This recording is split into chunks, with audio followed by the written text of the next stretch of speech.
नमस्कार, न्यूजन competition cricket channel में आपका स्वागत है। देखते हैं उत्तराखंड के 13 जिलों की महत्वपूर्ण खबरें। चमोली के देवाल में बंद सड़कों से राशन और गैस का संकट बढ़ा। देवाल लोहाजक सड़क के गमली गाड़ में पिछले पखवाड़े से बंद होने के कारण क्षेत्र के 10 से अधिक गांवों में रसोई गैस, राशन और अन्य जरूरी वस्तुओं की भारी किल्लत हो गई है। हालात इतने बिगड़े हैं कि ग्रामीणों को एक किलोमीटर की खड़ी चढ़ाई पार कर गैस सिलेंडर ढूंढने पड़ रहे हैं, जबकि आटा, चावल, तेल, चीनी, नमक आदि का भी संकट गहरा गया है। ग्रामीणों ने सरकार से हेलीकॉप्टर से राशन पहुंचाने की मांग की है। थराली के खटगोला में तोप में कई मकान खतरे की जद में। पुरोला के किसानों ने कर्ज माफ करने की उठाई मांग। गंगोत्री में व्यापारी ने प्रदर्शन कर जताया विरोध। केदारनाथ के लिए उड़ान नहीं भर पाए हेलीकॉप्टर। खराब मौसम की वजह से केदारनाथ हेली सेवा पहले दिन ही संचालित नहीं हो पाई। इस कारण करीब 500 यात्रियों की बुकिंग रद्द करनी पड़ी। गौरीकुंड से लेकर केदार घाटी तक पूरे दिन कोहरा छाया रहा। यात्री देर शाम तक मौसम के साफ होने का इंतजार करते रहे। करीब 3 महीने पहले हेली सेवा को 15 जून से बंद कर दिया गया था। केदारनाथ के दूसरे चरण की यात्रा के लिए सोमवार से हेली सेवा शुरू होनी थी, इसके लिए 6 हेलीकॉप्टर कंपनी से तैयारी कर ली थी, लेकिन खराब मौसम की वजह से हेलीकॉप्टर उड़ान नहीं भर पाए। ऋषिकेश में कर्ज में डूबी मां, बेटे ने गंगा में लगाई छलांग। देहरादून परिवहन निगम के प्रभारी एजीएम हुए निलंबित। परिवहन निगम के प्रभारी एजीएम वित्त महेंद्र कुमार को निलंबित कर दिया गया है। आरोप है कि महेंद्र कुमार जिस बस से सफर कर रहे थे उसमें 4 सवारियां बेटिकट मिली थी। इस पर उनकी भूमिका को लेकर भी सवाल उठ खड़े हुए हैं। प्रबंधक निदेशक रीना जोशी ने निलंबन के आदेश जारी किए। महेंद्र कुमार को टनकपुर मंडल से हटाकर काठगोदाम मंडलीय कार्यालय संबद्ध कर दिया गया। 6 सितंबर की सुबह काशीपुर से टनकपुर जारी बस में निगम मुख्यालय की ओर से 4 सवारियों को बेटिकट पकड़ा था। इस टीम ने उन सवारियों का वीडियो भी बनाया। इसी बस में एजीएम महेंद्र कुमार भी बैठे थे, जो अपने वीडियो बनाने से मना कर रहे थे। आरोप है कि महेंद्र कुमार रोज काशीपुर से टनकपुर ड्यूटी के लिए रोडवेज बस से जाते थे। बस में एक ही महिला परिचालक की ड्यूटी रहती थी। बेटिकट सवारियां मिलने पर महिला परिचालक की ड्यूटी पर रोक लगा दी गई। यह भी आरोप है कि जिस बस से एजीएम सफर करते थे उसमें कुमाऊं परिवर्तन का भी चेक नहीं करती थी। महाप्रबंधक प्रशासन निगम मुख्यालय सोनिया पंत ने बताया कि मामले में जांच की जा रही है। रुद्रप्रयाग गढ़वाल में गुलदार के बाद 100 गाँव में भालू की दहशत। गढ़वाल मंदिर में गुलदार के बाद अब लगातार बढ़ रहे भालू के हमले से लोग दहशत में हैं। वन विभाग के अनुसार गढ़वाल में जंगलों के आसपास 100 से ज्यादा गांवों में इस बार भालू की सक्रियता देखी गई। वन विभाग ने पिछले साल के आंकड़ों और ताजा मिल रही सूचनाओं के आधार पर इन गांवों और कई जंगलों लैंडस्केप को चिन्हित किया है। जब मानव क्षेत्र में इनकी दखल को देखते हुए आसपास के जंगलों में शोध किया जाएगा। शोध के बाद इन इलाकों में भालुओं की बेसलाइन सर्वे और रोकथाम के उपाय किए जाएंगे। दरअसल इस बार अतिवृष्टि के चलते जंगलों के आसपास वाले इलाकों में भालुओं की सक्रियता बढ़ गई है। इससे मुख्य रूप से रुद्रप्रयाग डिवीजन के नॉर्थ और साउथ जकोली के आसपास करीब 50 गांव, पौड़ी के पैठानी व आसपास के करीब 15 गांव, कलजी खाल के डांग और आसपास के करीब 15 गांव और चमोली के थराली के आसपास के 20 गांव चिन्हित किए गए हैं। यहाँ पिछले कुछ समय से भालुओं की सक्रियता बढ़ रही है। इस साल भालुओं के हमलों की 25 घटनाएं हो चुकी हैं। इसमें 3 लोगों की मौत भी हुई है। वन संरक्षक गढ़वाल आकाश शर्मा के अनुसार इन इलाकों में वन विभाग जागरूकता अभियान भी चला रहा है। पौड़ी में जॉर्ज एवरेस्ट मामले में सरकार को घेरा।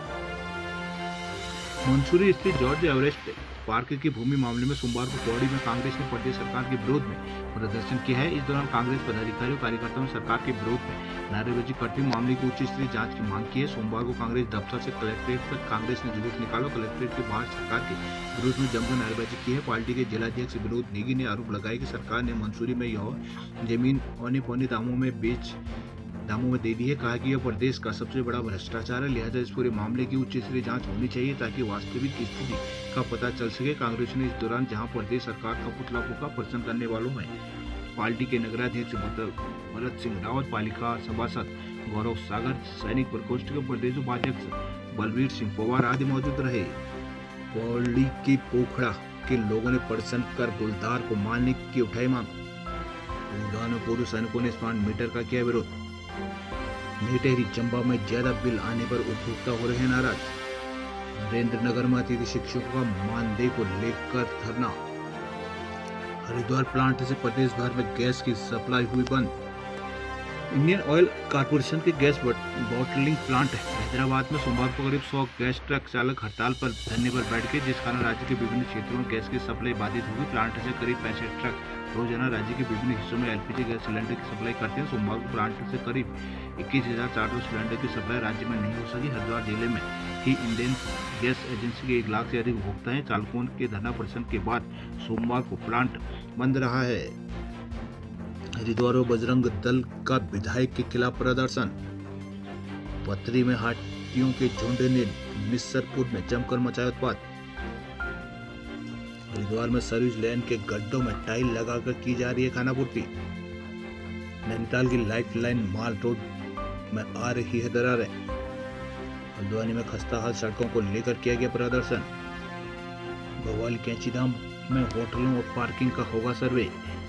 पिथौरागढ़ नन्ही परी मामले में पूर्व सांसद प्रदीप टम्टा का बयान, सरकार ने नहीं की सही से पैरवी। पूर्व सांसद प्रदीप टम्टा ने नन्ही परी के दुष्कर्म के आरोपी को बरी होने पर सरकार की भूमिका पर सवाल खड़े किए हैं। उन्होंने कहा कि प्रदेश सरकार के पास सॉलिसिटर जनरल व बहुत अच्छे सरकारी वकीलों की पहुंच है, जिसके बावजूद पीड़ित परिवार को न्याय दिलाने के मामले में ढिलाई बढ़ती गई। सोमवार को लोन निर्माण विश्राम गृह में पूर्व सांसद प्रदीप टम्टा ने पत्रकार वार्ता की। पूर्व सांसद टम्टा ने कहा कि 2014 में हुए इस जघन्य अपराध से पूरे उत्तराखंड में लोग सड़कों में उतर आए थे। तत्कालीन सरकार ने STF का गठन किया। फास्ट ट्रैक कोर्ट व हाईकोर्ट ने एक आरोपी को फांसी की सजा और दूसरे को 5 साल की सजा सुनाई। सुप्रीम कोर्ट में मामला आने के बाद मुख्य अभियुक्त बरी हो गया। पूरा प्रदेश चाह रहा है कि नन्ही परी के दुष्कर्म के आरोपी को कड़ी सजा मिले। कहा कि राज्य सरकार ने सुप्रीम कोर्ट में सही ढंग से पैरवी नहीं की। सरकार बेटी बचाओ बेटी पढ़ाओ का खोखला नारा दे रही है। सरकार के पास बेस्ट अधिवक्ताओं की पहुंच होने के बावजूद बेटी को न्याय नहीं मिल सका। पिथौरागढ़ की थल 7 सीलिंग सड़क की दर की पहाड़ी यात्रा हुई ठप। थल 7 सीलिंग सड़क में पहाड़ी दरकने से सैकड़ों यात्री घंटों यात्री मार्ग में फंसे रहे। सोमवार को इस मार्ग में 2 जगह भूस्खलन हुआ है। नागीमल मंदिर के समीप तो पहाड़ी का बड़ा हिस्सा सड़क टूट कर सड़क पर गिर गया। उधर थल बेरीनाग सड़क भी घंटों से बंद चल रही है। तवाघाट तड़कपुर राजमार्ग किनखोला के पास बंद होने से यात्रियों को खासी दिक्कतें उठानी पड़ रही है। आपदा प्रबंधन विभाग के मुताबिक जिले भर में 25 सड़कें बंद हैं। इन सड़कों के बंद होने से 40,000 से अधिक की आबादी को परेशानी झेलनी पड़ रही है। अल्मोड़ा में साइबर ठगों के झांसे में आकर लोगों ने लाखों गवाए।